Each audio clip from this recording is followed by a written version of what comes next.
Hi everyone, welcome back to the second installment of Learning with Loden.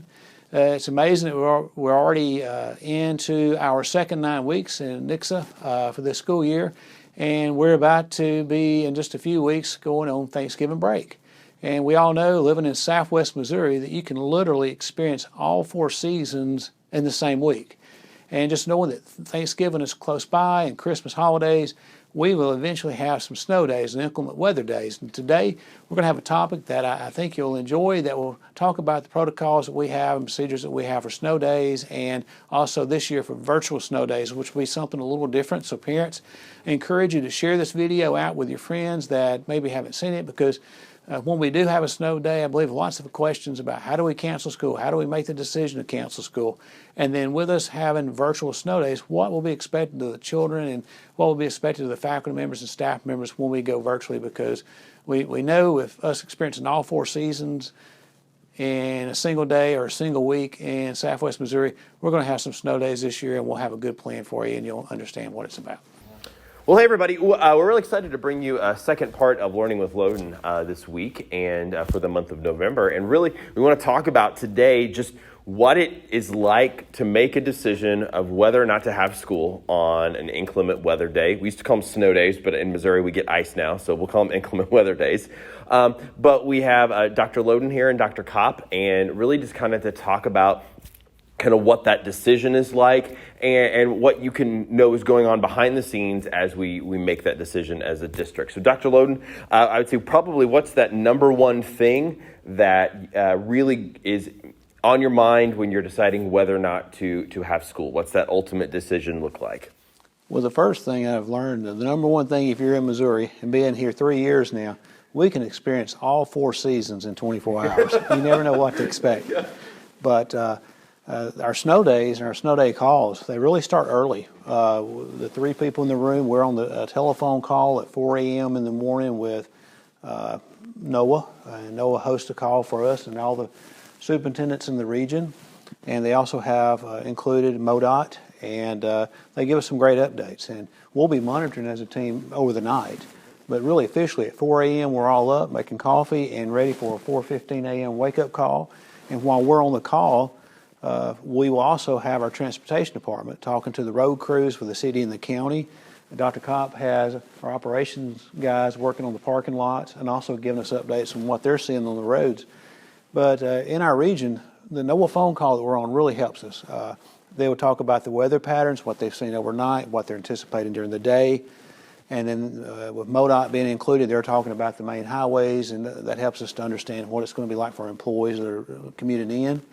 And then also they're monitoring road temps, so they can tell you what they're seeing as far as freezing temps of the highways and all. And that helps us as a team to make the call. Do we want to have school in a normal mode? Do we want to have a delayed start? Or do we cancel school for the day? It was like, Dr. Kopp, I know with the operations and everything, with transportation, like what does that look like? What's going on with them? I know they're out checking the roads and the buses, but like, what does it ultimately look like? Yeah, well, first of all, it's very interesting to me that here we are, November 9th. It's 72 degrees out, and we're talking about snow. And I think that's the beauty of living in Missouri, isn't it? Because you just never know with the unpredictable nature of weather. But yeah, I think one of the things that I really enjoyed hearing Dr. Loden say is this decision that we make is not one that we take lightly. I think that we try to gather as much information, as much data as possible so that we can collect that, share it with Dr. Loden, and then come up with a good team decision that's best for all of our families, all of our students, all of our faculty and staff, one that's safe, but also, you know, the other side of that is we know learning is extremely important, and any day that we lose is a day lost to learning. And so to answer your question, Zach, our transportation department does a fantastic job of checking the roads. And so as Dr. Loden mentioned, you know, we have that conference call with the Weather Service. We also have our transportation director out on the roads. We have administrators out on the roads checking those things. We have some country roads that can get a little bit dicey, and so really analyzing all of those bus routes to make sure that they're safe so that we can collect that information, to help make the best decision possible. And I know with sometimes the bus routes, the city streets may be a little cleaner, and so, but a lot of times we'll cancel school or have something that most people don't see. So when they see that, maybe when the city streets are a little cleaner, what could be their assumption about like maybe those country roads then? That's a great point. Sometimes what appears to be a very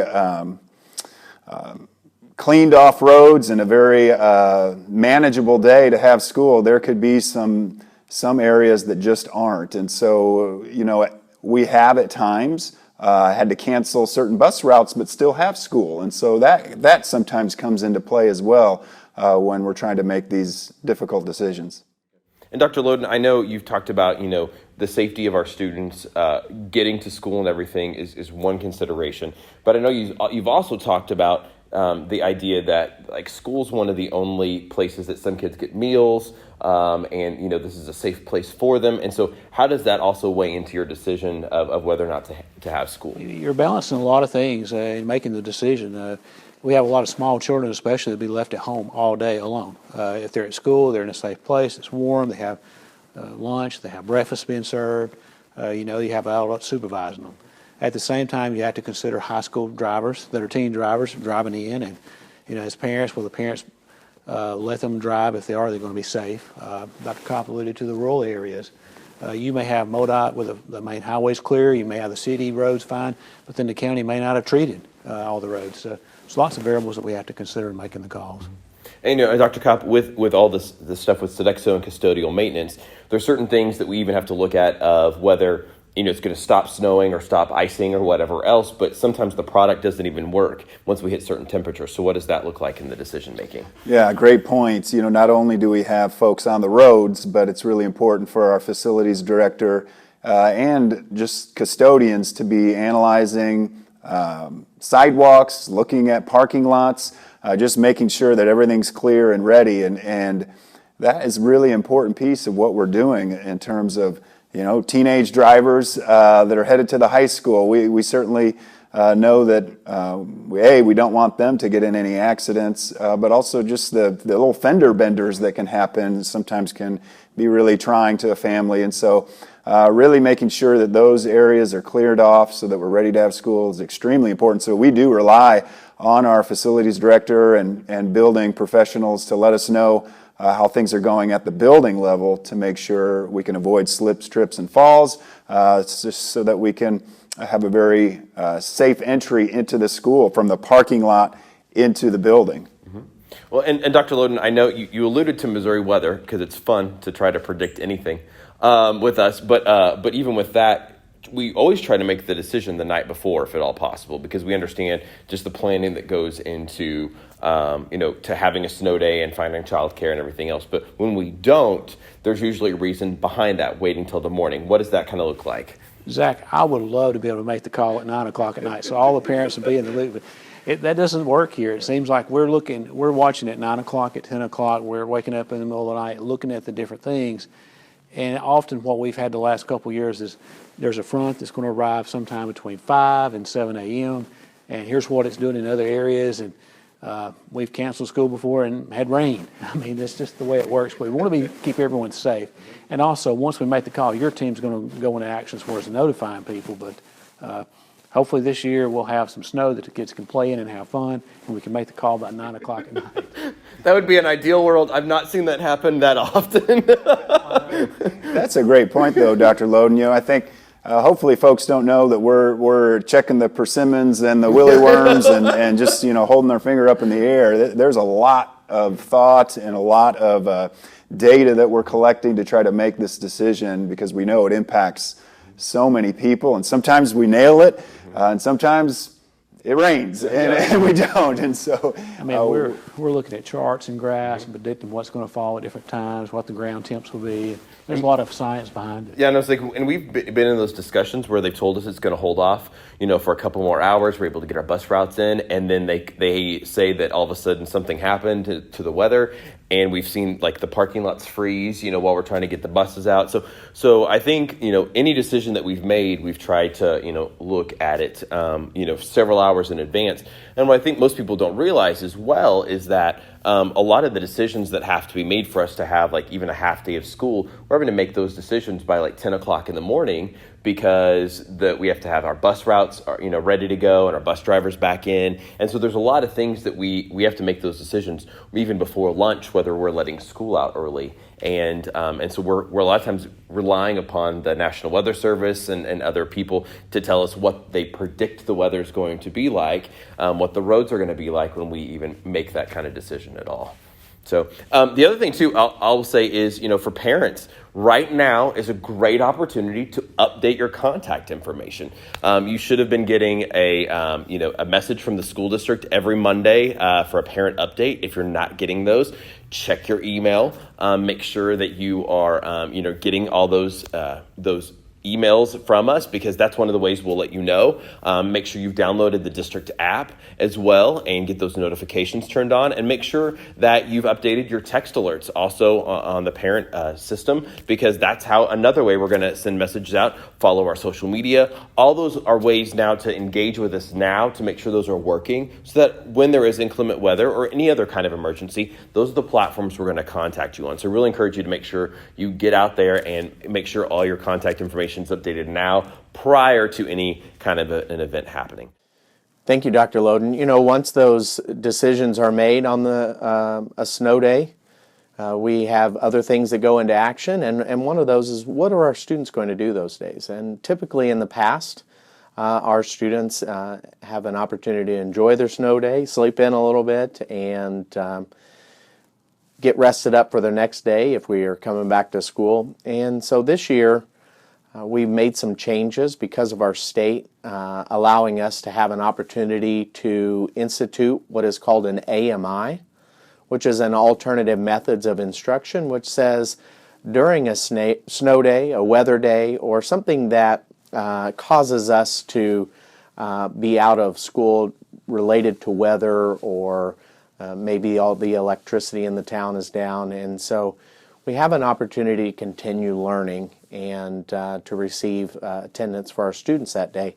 And so this year we're going to take advantage of our snow day AMI days, and that's going to allow us to have our students to continue some pieces of their learning, but also enjoy their snow day, because we want them to be able to relax, to be able to recharge, and to be ready for the next day. So when we take the time to give our students something to work, our K-4 or our pre-K 4 students will have either a packet that we've sent home of activities, or we might send some lessons home via email.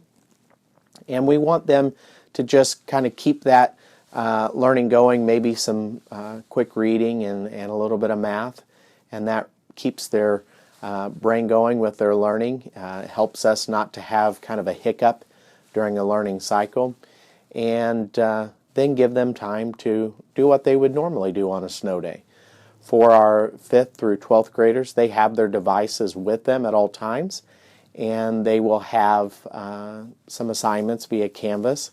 And our goal is for not to be new learning, but just some activities for them to continue their learning and make sure that they are able to keep that piece of their classes in their minds. So when we pick up for the next day, we aren't trying to remember what we did, whether it was a day or 2 days or 3 days ago, and just keep on rolling, which is important for us. But just review activities, just a few pieces to keep us thinking, and then they can enjoy their snow day. Another thing we want to look at when we look at our AMI days this year is we're looking at up to 4 of those days. And when we have a snow day, up to 4 of those, we will call that as a snow day AMI day. And so we want our community and especially our families to know that there'll be a little bit of learning that day, and we're looking forward to them being able to enjoy with a little bit of that learning as well. If we have more snow days, we're going to have to take a look at what we'll do after that, but up to 4 days will be our snow day AMI days. We've looked at our past and how many snow days we've had, and we feel like that 4 days might encompass the amount of days that we would have. But you never know. As Dr. Loden, Dr. Kopp, and Mr. Rance said, you just never know about weather here in Missouri, and so we want to be prepared, but we want to make sure that we're doing right by our students here in Nixon. And Dr. Loden, bring us on home. What would you like everybody to know? Well, our goal is to have school if we can have a safe environment, and there may be a time this year where you live in a rural area and you don't feel comfortable. Just call the principals. Just call the school and say, hey, I know you're having school today, Dr. Loden, or to the principal, we're having school today, but I don't feel safe. The roads are not safe where we're at, and we'll excuse it every time. We want to know that we're able to have school, though, and keep everyone safe. Well, thank you guys so much for tuning in for another edition of Learning with Loden. We're going to be virtual all year long this year, so we are really excited to bring even you more updates as the year goes on. So be watching for those and information on when those are going to go live, and have a great day.